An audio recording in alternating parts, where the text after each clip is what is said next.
Hello there, good evening. Welcome to Look North. Our top story tonight. Two conspiracy theorists from our region are sent to prison for planning to destroy foam masts and encouraging attacks on MPs. We'll be looking at the conspiracy theories behind today's sentences. Also tonight, an agreement is reached to release millions of pounds of public money to buy Doncaster Sheffield Airport.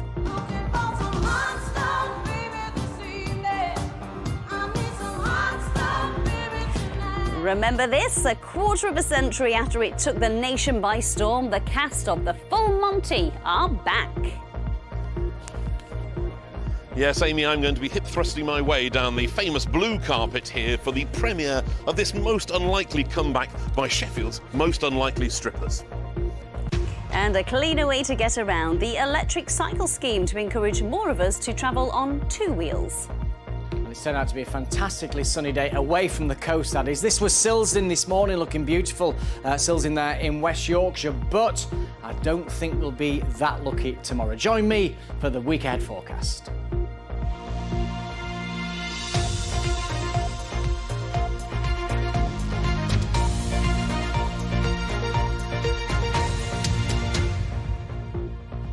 Hello there, it's good to have your company this evening. First tonight, two conspiracy theorists from Yorkshire who called themselves Bonnie and Clyde with a box of matches have been jailed for planning to destroy foam masts and encouraging attacks on MPs.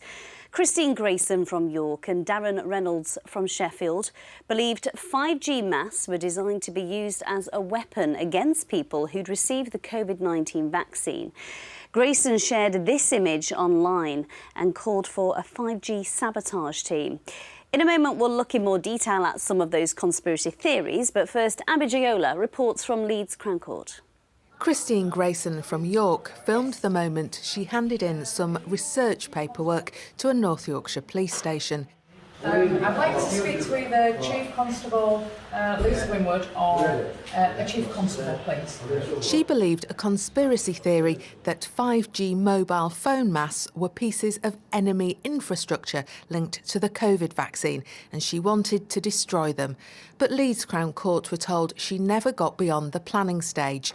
Today she was sentenced for conspiracy to commit criminal damage. The judge said she'd become obsessed with the mass and had initially used lawful methods to object, but then decided to take the law into her own hands. She then shared posts of burning mass on internet chat rooms and discussed ways of destroying them with explosives and expanding foam. The judge sentenced her to 12 months. She's already served 9 months on remand and will be released immediately. Grayson appeared in court with Darren Reynolds. She met him on social media. He shared her views on the 5G mass. He was cleared of the criminal damage charge but convicted of 8 other terror offences.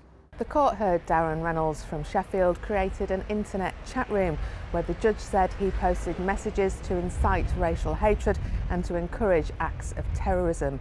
He suggested attacks on people he described as traitors, MPs, the police, the judiciary, the gay community and the Jewish community. Replica weapons were found at Reynolds' home. The judge said Reynolds applauded the murders of MPs Joe Cox and David Amis. Today at Leeds Crown Court, Reynolds was jailed for 12 years with a further year on licence. He must serve 2/3 of his sentence before he's considered for parole. Abby Giola, BBC Look North, Leeds.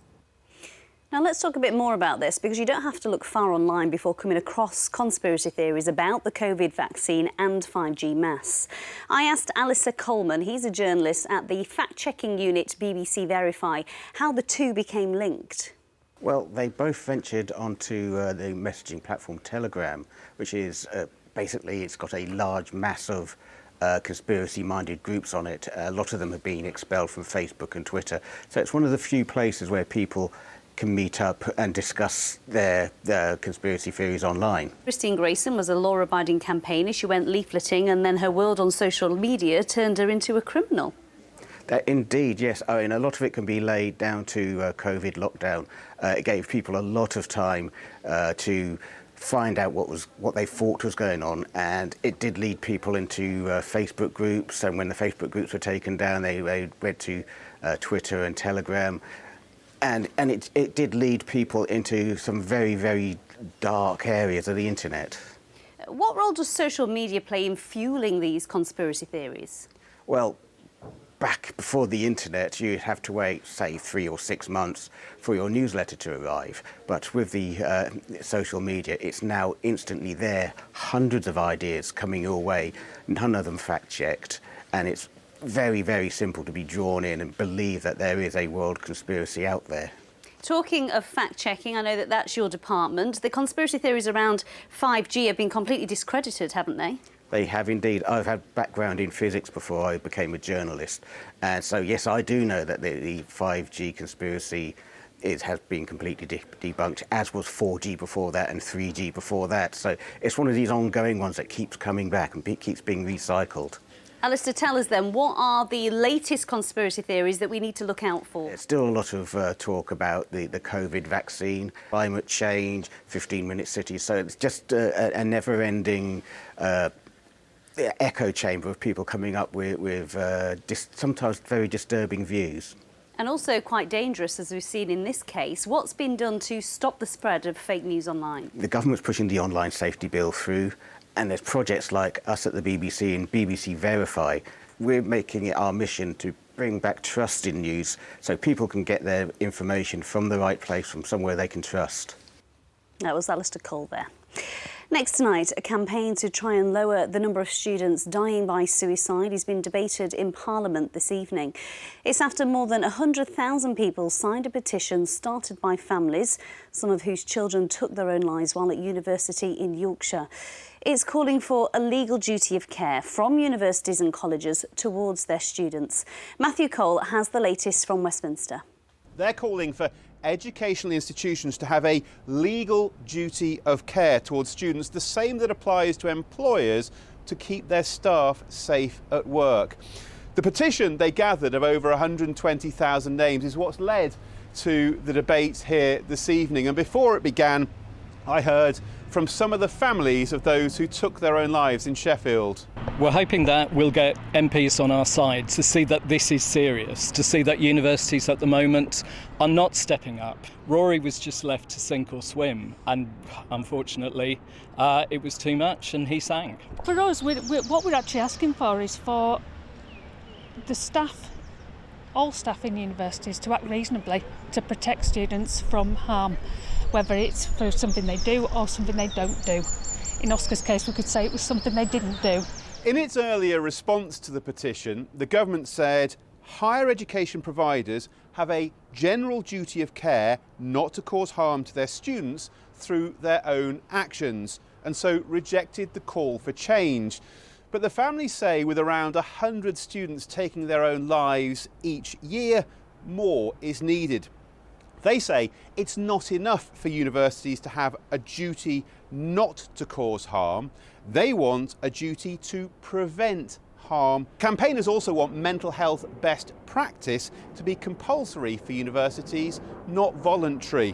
But whilst praising the campaigners, the Sheffield Central MP, Paul Blomfield, said he wasn't sure a one-size-fits-all duty of care would work. But I'm not convinced that a duty of care will do the job that those advocating it want, and may indeed have unintended consequences. But there need to be clear expectations on universities. Paul Blomfield MP ending that report there from Westminster. Let's have a look at some other stories coming into our region now. A 19-year-old man has been arrested and bailed after 6 women were sexually assaulted near an Asda store in Leeds.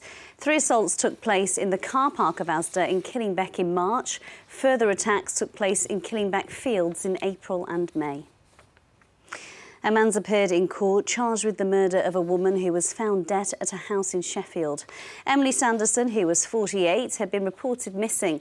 Her body was discovered in Hillsborough. 43-year-old Mark Nichols appeared at Sheffield Magistrates and was remanded in custody to appear at Crown Court on Wednesday.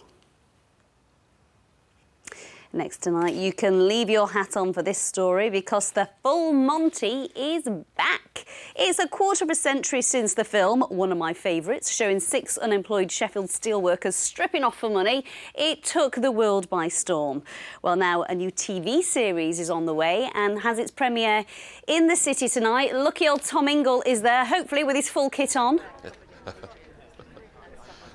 Oh yes, absolutely, Amy. Hat on and full kit on. And spoiler alert, no one is taking their kit off anymore. The full Monty is back, but it's a different story, moving the original characters on, but still firmly rooted in the Steel City. In a moment, thrilled to be joined by Robert Carlyle live and Wim Snape, who played Nathan in the original film, now much taller than all of us. If you were living on Mars, though, 25 years ago and you missed it first time around, this is what the fuss was about. These 6 unemployed factory workers are training for it, planning for it, and going all the way. Steel workers turned strippers. A simple pitch which turned a small, independent British comedy into a global sensation.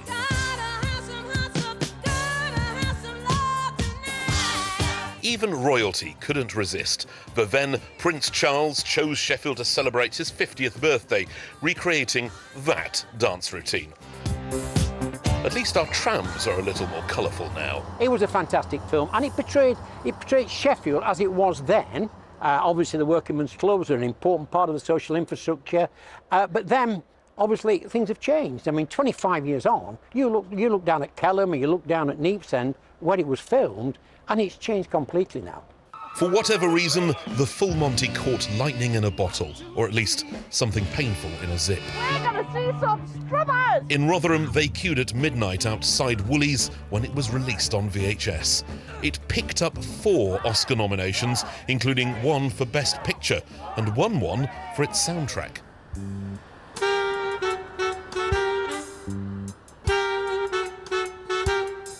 A quarter of a century later, Gaz's gang returns, fully clothed. Know what Banksy fetches? Thousands. Millions. Yeah, but I'm not Banksy. Oh, well, Banksy weren't Banksy till he was Banksy, were he? What was he? Minimum wage sucker like the rest of us. They're still apparently scheming, and this time the soundtrack comes from the city too. Let's just live a life like it's July, taken away by the sunrise. Alice Eade is a 17-year-old singer-songwriter who knows the original film and is now adding to the story's next chapter. I have seen it before. I was just so shocked when they actually messaged me, because I was like, no way, like it's such a huge part of Sheffield, and the fact they want to include even me just a tiny little bit is so amazing. Still wearing hearts forged in steel on their sleeves, a most unlikely comeback is underway.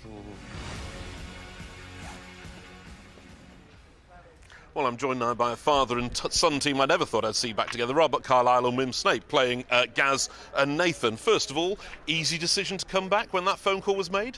Oh, definitely. I mean, Simon Buffoy, the writer, he'd been approached through the years to kind of make a sequel, like a full Monty 2 type of thing. It was never something that we were ever interested in, but when he called me a couple of years ago now and said, look, how about an 8-part TV? Looking at these guys 25 years later, I thought that sounds like a really good idea. And pleased to come back to Sheffield, because you do a cracking Sheffield accent. Oh, well, thank you very much. Well, he'll tell you that. Did Wim teach you the Sheffield accent? To a certain extent, you know. It's, thank you. I'm very, very, very pleased to hear that. Lovely to be back in Sheffield. I love Sheffield. Fantastic. Wim, this was a life-changing role for you, wasn't it, back in the day? Yeah, absolutely. You know, I hold this film, the film, you know, incredibly close to my heart. You know, it was my first ever acting gig, and when I got the call to come back to, you know, get the band back together, it was, you know, obviously a no-brainer. Not too many spoilers, but your character has another child now, doesn't he? He does. And have relationships got any better in the family? Well, you know, Gaz, you know, he's got a fantastically warm spirit about him, you know what I mean? He's just as energetic and as exuberant as he was in the first film. He's still a man with a dreamer. plan. a dreamer, but his plans don't always come off. He has a daughter called Destiny, which is hilarious when you think about it. But that's the one thing, that's his fault. He's been an absentee father, and he was an absentee father with this one. He's been the same with his daughter. So he's trying his best. This relationship is difficult because of that, but he's trying his best now to kind of make it up with his daughter. When the first news came out that there was going to be a full Monty revival, what sort of reaction were you getting? Were people saying, "Oh no, leave it alone, it's a precious project"? No, I don't think so. I'm originally from Sheffield, but born and bred, and the people of Sheffield hold this, this movie and this name, incredibly close to their heart. And I think if people are watching this series and expecting it to be, a remake of the film, it's not. We are revisiting these characters and loads more new, incredible, characters and talent along the way. And there's always that slight trepidation about revisiting and something like this, but it's got that same heart, that same love, that same drive that the original film does. And you must be sick of people asking, but everyone's fully clothed this time. Oh my God, yes. No one wants to see that. Donna Summer's coming in a minute. She's going to shudder. I never thought of it. Thank you very much for both of you for the time. Good luck with the film and good luck with the series. Looking forward to it. So that's it, the full Monty, clothes on, but definitely back. What does it mean no one wants to see that? I'm sure there's plenty who do. Tom, thank you. Looks great, doesn't it? OK, let's get an update now on Doncaster Council's plan to reopen the city's airport. Today, South Yorkshire Combined Authority said it would fund a compulsory purchase order to force Peel Group to sell the airport. Our transport correspondent Spencer Stokes is in Doncaster for us tonight. So what exactly has happened today, Spencer? Yes, South Yorkshire Combined Authority voting this morning to provide Doncaster Council with the £3.1 million it needs that would launch the process that could result in the airport at the end of the Great Yorkshire Way here on the edge of Doncaster being bought by Doncaster Council. Now, the airport closed at the end of last year with the owners Peel Group saying it wasn't financially viable. But the Mayor of South Yorkshire, Oliver Coppard, argues it delivered £100 million to the regional economy and says that there were 2,700 employees. Therefore, he believes it's well worth investing this first tranche of money to get the airport reopened. I absolutely think this is a good use, a sensible use and a prudent use of public money. And we're using this money to pursue a legal process which will take account of all the different variables which come with running an airport when we bring in an investor to make that work. And this isn't the only option that's been explored, is it? No, Doncaster Council is also looking at the possibility of Peel Group maintaining ownership of the 800-acre airport site, and then they would sublease it to the council, who would go out, find an operator to run it at some point when it reopens, if it could reopen. They've also tightened up the planning rules surrounding the airport that would make it much more difficult for Peel Group to develop the site in the near future. But both South Yorkshire Combined Authority, the Mayor, and Doncaster Council demonstrating today that they are serious about getting the airport up and running again, even though, as Peel point out, it didn't make a profit for the 17 years that it was operating. Spencer, thank you. And of course, we will keep you up to date with that story. Leeds is to get £2 million worth of electric bikes at docking stations around the city. The money's come from the Transforming Cities Fund and is part of the West Yorkshire Mayor's vision for greener transport. More than 650 bikes will be available for hire under a rental scheme set to launch this year. Kathy Killick has more. Coming soon to the streets of Leeds, electric bikes for short-term hire. Called Beryl bikes after Yorkshire's cycling hero Beryl Burton, 650 of them will be available in the city by the autumn. So this is the brand new Beryl e-bike as part of the Leeds City Bike scheme. To start a journey, the rider taps the app on the bike, which will release it from the docking station. The bike has an electric motor that provides assist to the rider as soon as they start pedalling. This is the battery on the back for power, and the bike has an always-on front light and rear brake light on the back to keep the rider safe. Beryl bikes are already on the streets of about a dozen cities in the UK, providing greener transport and reducing traffic. What it'll cost riders hasn't been finalised yet, but about the cost of a cup of coffee is how the scheme organisers put it. We want Leeds to be a city where you don't need to own a car, and to do that we've got to get public transport right, and the bus and the train are not going to get you everywhere. So this intermodal shift where you can get off a train, get off a bus, onto a bike and arrive at work, college or at the cinema, for example, will be perfect.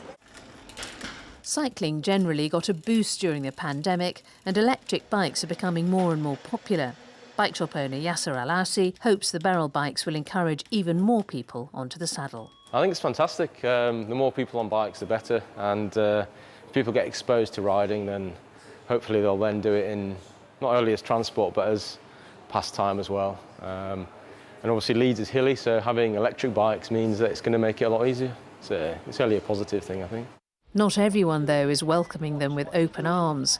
For blind people, the prospect of abandoned bikes and up to 100 docking stations around the city is causing concern. I understand that they're wanting to put docking stations for the bikes, both on the pavement and on the carriageway. The pavement is a no-no. We've got enough things on the pavement. They are a hazard. We do work with sight loss organisations to do assisted walks and things like that, so that cane users understand where there might be things that have newly appeared on the street that they can get used to. The organisers hope that people will ultimately back the Beryls and welcome their arrival. Some teething problems are expected, but it's hoped a greener, freewheeling future will follow that's better for us all. Cathy Killick, BBC Look North, Leeds. Wasn't it the most glorious weekend? The sun was certainly shining for the Pride Parade in York, the 11th annual event celebrating the city's LGBTQ+ community. Here are some of the highlights.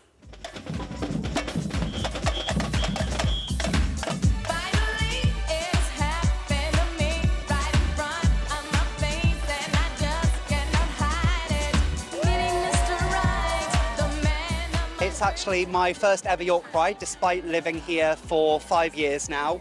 But I'm also a makeup artist, so I love any opportunity to get a little bit glammed up. Love the energy here and the vibe and everything. Yeah, awesome time.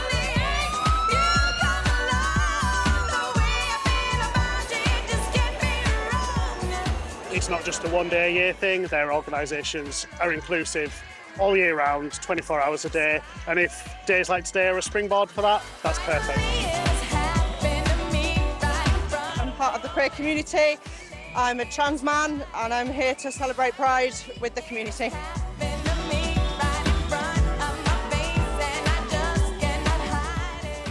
Brilliant turnout, and obviously the weather always helps, doesn't it, with big celebrations. Anyway, Hello. welcome back on your latest holiday. Have you missed me? Yes. Sort of. So sincere. Yes, of course I've missed you. And I'm going to start with the Crooked Spire in Chesterfield for our millions of viewers in Chesterfield and North Derbyshire. The cloud was just breaking up there when Keith took that picture. I've got a couple of beauties, actually. The second one is a favourite of mine. That's Bolton Abbey. That was taken around about 11 o'clock this morning. Down there, up there in Upper Wharfdale, a fabulous picture. And this was around about 5:30 this morning. The countryside around Sheffield, absolutely fantastic there from John Lee. Keep the pictures coming in on Twitter, Instagram and on the Weather Watcher website. So it looks as though tomorrow will be very different because the cloud that's lurking along the coast, and it has been a chilly day along the coast once again, that is going to hurtle inland tonight. So I think tomorrow that cloud could well turn out to be fairly reluctant to clear. So some sunshine in places later, but not the blue skies we've had today. But there's the high pressure. It's been sat there really now for over 3 weeks. Subtle changes later in the week. We're going to pull in some warmer and more humid air from the continent. So temperatures by Sunday, for example, could be up to 25 or 26 degrees. So temperatures ramping up somewhat. But look at all that cloud. It's just sat there lurking in the North Sea, and it is very soon going to come inland. As soon as that sun weakens, there'll be nothing to stop it rolling inland. It's going to thicken, especially over the hills, and produce a little drizzle in places, with lowest temperatures tonight coming in at around about 8 or 9 degrees Celsius. Tomorrow's high water times then, another chilly day in Filey, 6:23, Bridlington at 6:33. So it's a grey, chilly start in the morning with a little drizzle in places. Otherwise, it's dry. And you can see You know, the sun attempts to break this cloud up, but it really does struggle. Perhaps later in the afternoon, some reasonable breaks coming through, but some spots, particularly towards the coast, will stay cloudy all day long. So that fair contrast in temperatures. We're looking at highs of 13, a chilly 55 in Scarborough, where it brightens up, and the best favoured spot will be the Yorkshire Dales, 19 Celsius, 66 degrees Fahrenheit. And then towards the end of the week, if all goes to plan, of course, look at those temperatures taking off, Amy. Oh, looking lovely. I tell you what, half term is a joy when the sun shines. It was fabulous, actually. It's miserable when it rains, but we made the most of it. You were in our good books. Oh, thanks. That's it from us. Phil's here with your late news. Bye-bye for now.